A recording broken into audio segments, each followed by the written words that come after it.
It's not looking good. Gamers Table Independent Edition. Did you read the book, Cooking with Craig, Magic with Chris, the game design series, Game On? If you want to help keep us on the air, you want to keep seeing more shows like this, hey, click on the link. It's going to be available all throughout the entire show. And go take a check out, see if maybe one of the perks is something that you'd be interested in. Anyone who has donated already, thank you very much, and your money is going to go towards keeping the shows on the air.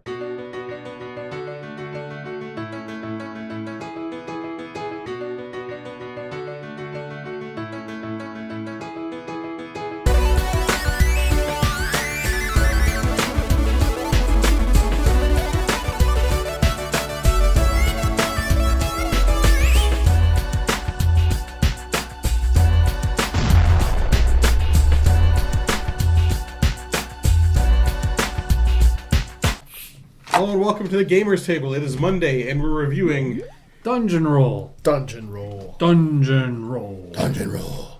I'm Batman. Dungeon Roll is a very good dice game. The dungeon lies before you with your party of hardy companions and a few tricks up your sleeve.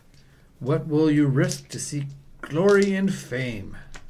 It's a simple dice game that's thematic as far as, especially anyone who's role-played knows that you're rolling a lot of dice when you role-play.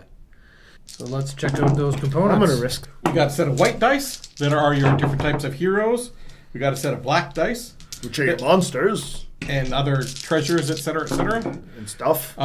Oversized 10-sided die telling you how deep into the dungeon you are. Bunch of treasure tokens. Your reference cards, which are really handy. Your experience tokens. And since I also have the expansion, a lot of different character cards for variety, and the two different books describing them in more detail. And the rule book. And the cool little dungeon treasure chest box. It all comes in and fits in. Roll a set of dice. It'll tell you what you have. And roll to go through the dungeon, one level at a time. Everybody gets a character. After they get 5 experience points, that character levels up. Each character has a unique ability. Each character has a once per dungeon delve ability as well. Yes, their specialty. Like this one here, clerics may be used as mages, and mages may be used as clerics. And there's got animate dead, transform one skeleton into a fighter, discard it during the next regroup phase, and then you level up and you get a new specialty. Not specialty, but the once per delve. The once per delve thing or whatever. Which allows you to turn 2 skeletons into 2 warriors. Mm-hmm. There's a lot of good. Like Chris said, there's good variety in here. I like some of the characters and stuff, and it doesn't take too long to level up. Usually after your second turn or something, or you can level up. Unless you're really chicken. So the monsters are on here, as we mentioned. The party is on here. If you get a goblin, which is green, the warrior swords, which is green, deal with goblins. If you get the purple slime, you use the purple wizard hat. You get the gray skull, you use the gray cleric hammer. And so on and so forth. They're all color-coded. Yeah, the handy reference handles it very well. Like, you can kill any monster with any hero. But if you use a mage will kill all of the slimes. And the cleric will kill all of the skeletons. The fighter will kill all of the goblins. Right. But it is nice that they are color-coded, so even if you can't remember exactly what's what, well, that's purple and that's purple, so this kills that. And also on there you have scrolls, which allow you to re-roll, what is it, as many dungeon dice and monster dice as you want? Dungeon or party dice. Right. Maybe use to re-roll any number of active party and dungeon dice. Dice in the Dragon's Lair may not be re-rolled this way. The Thief Mask, which allows you to do the same thing that you're doing for monsters, but allows you to open multiple chests if there are multiple chests there. And the Hero in yellow, which clobbers all of anything. The champion. Any one type, right. And, of course, getting treasure in the game is always a good thing because you can either hang on to it at the end of the game for experience point each, or use it during the game for whatever its special ability is. It could be a party member, or it could be re-rolls or potions or the extra points for dragon scales. If you get 2 dragon scales, there's a good variety, and also on the other side of your reference card, it actually describes them all. And here's one of the neat things, as we mentioned, the box. The box is not just a nice thing to put it all in. While you're playing the game, all the treasure goes in there. And whenever somebody opens a treasure chest or 2 or 3, whatever, they take that many tokens without looking out of the treasure chest. A little bit more thematic. It's nice it keeps with it. And then otherwise, it's, as with every game, it's okay, well, take all your stuff and put them in a cup, put them in a bag. No, it keeps with the theme and supplies everything you need. Hold on a minute here. Just wanted to remind you about the crowdfunding campaign that's going on right now. And I wanted to point out to you that every one of you that is watching this right now gave the minimum pledge of $5. This whole thing would be over, we'd make more than our goal, and everything would be great. The shows would be guaranteed to keep going on. So, why don't you take a moment to click right here, go to the funding campaign, and donate that minimum $5 amount. It's all it takes to keep this show and the rest of the shows on our channel ongoing for another year. Thanks. Now back to your regular scheduled show. All the characters are thematic in how their abilities work. Very nice artwork. Everything in the game is high quality. You got your backstory or description of the different characters in the two different books, one for the base, one for the expansion. The rulebook is very clear, concise, well organized, and on the back it's got the handy dandy turn order, and for all the other information you got them on your reference cards. This game's got a press your luck aspect. Dungeon level 1, you go against 1 dungeon die.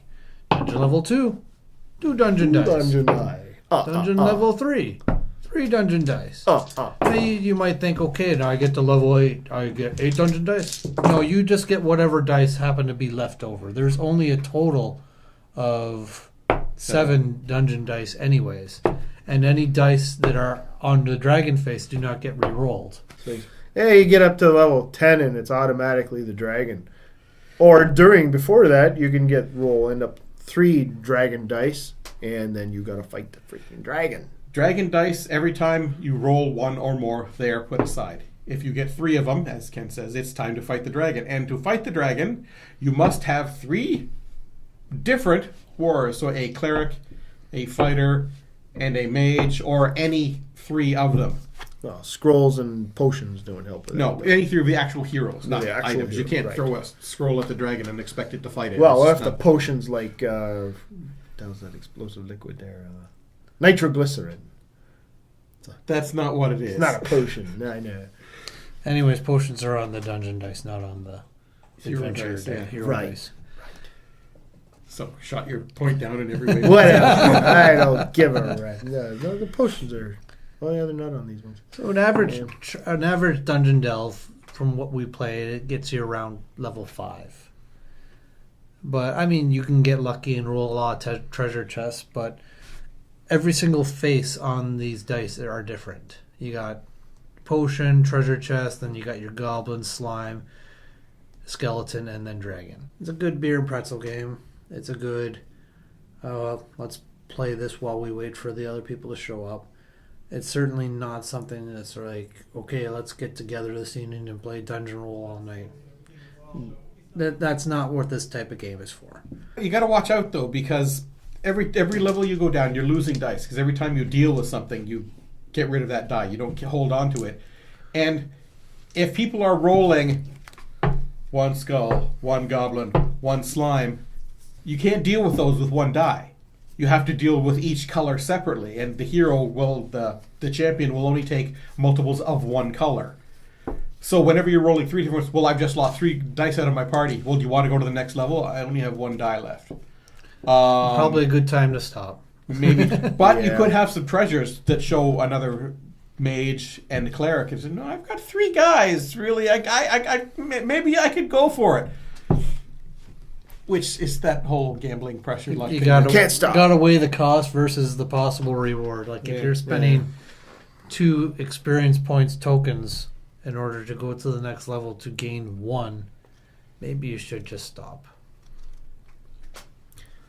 Yeah. But yeah, it's pressure. Well, we got luck. a good Dice. little rule book too here. This game plays well with solitaire. Like when you play in a group, you go through 3 different 3 delves, everyone gets 3, and then you just add up your points at the end, and that's how you determine the winner. Hey, guess what's on the back? Adventurer's Turn Order, too. It's all on the back there. You got your reference for all your warriors and stuff on here, and then you got your booty on the back there, and on the back of the rule book, you got your handy turn order thing.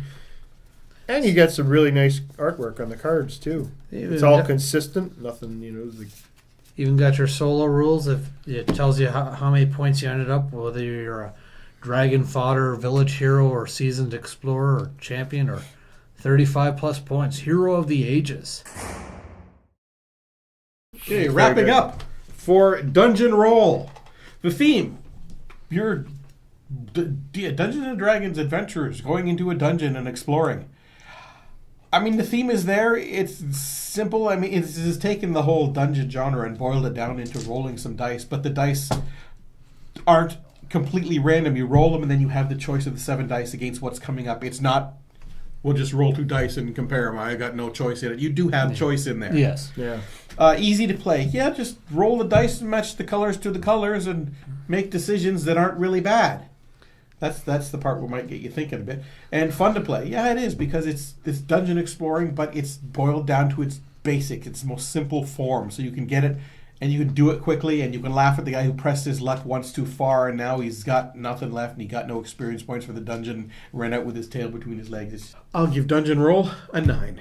I like the variety of the characters on here. I like the monsters and the treasure and the potions, all of the re-rolls and stuff.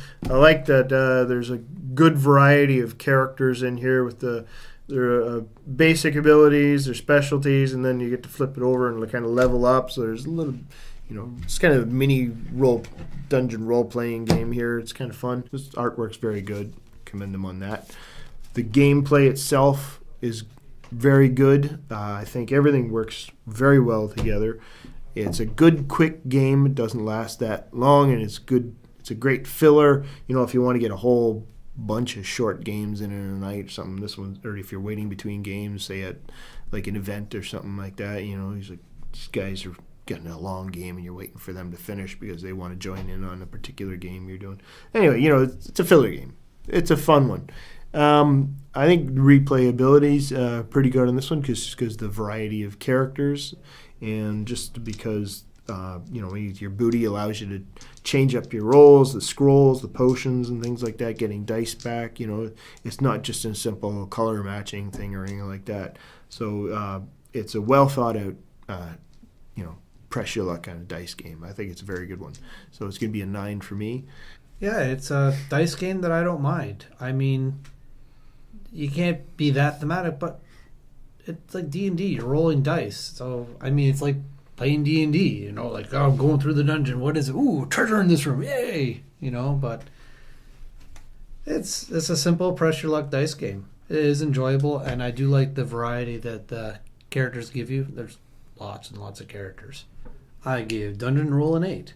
So that's it for this episode of the Gamers Table. Tune in next week where we review another game. Because that's what we do. That shit's from Russia.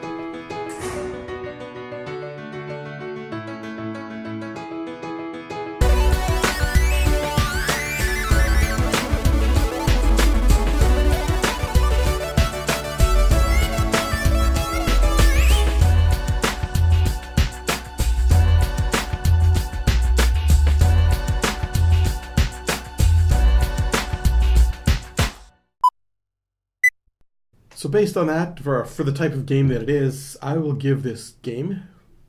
I can't apparently think. Can you tell? Not a good night. I don't know. It's sick, cold. You can probably tell hearing the meh. So based on what it is, so for the type of game it is, I'll give this... Really? For the type of game it is... I'll burp right in the middle of it when I was actually going to get it right. It's good for that. And that's the good thing, man, when it's good for that. Because we miss role-playing, and they can't do it, so this is like sort of gives you the taste of it without actually having to spend 3 weeks making a campaign up. Yeah. And the guys to only go the wrong way. So, yeah, screw it. I'm going this way. For the type of game it is, it's a really good type of game. That makes no fucking sense at all. That was kind of funny. Nice. That takes No. Main episode. Yeah.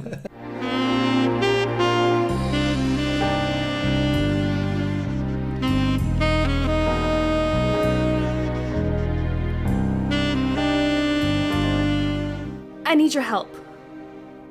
My brother. He's missing. Nah, so tell it to the cops, dollface.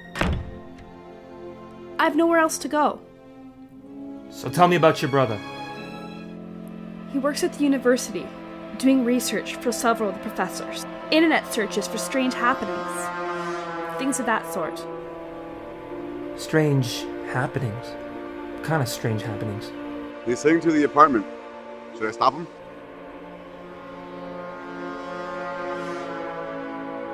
What the hell is this thing? Don't make me come back down here again, Carmichael. You need to back off. Look, Rach, I've got a case. And I need your help. I'm being tailed by lurking strangers and warned off the case by angry cops. He contacted her, just like you said he would. Very well. Perhaps we should lend Mr. Carmichael some assistance ourselves.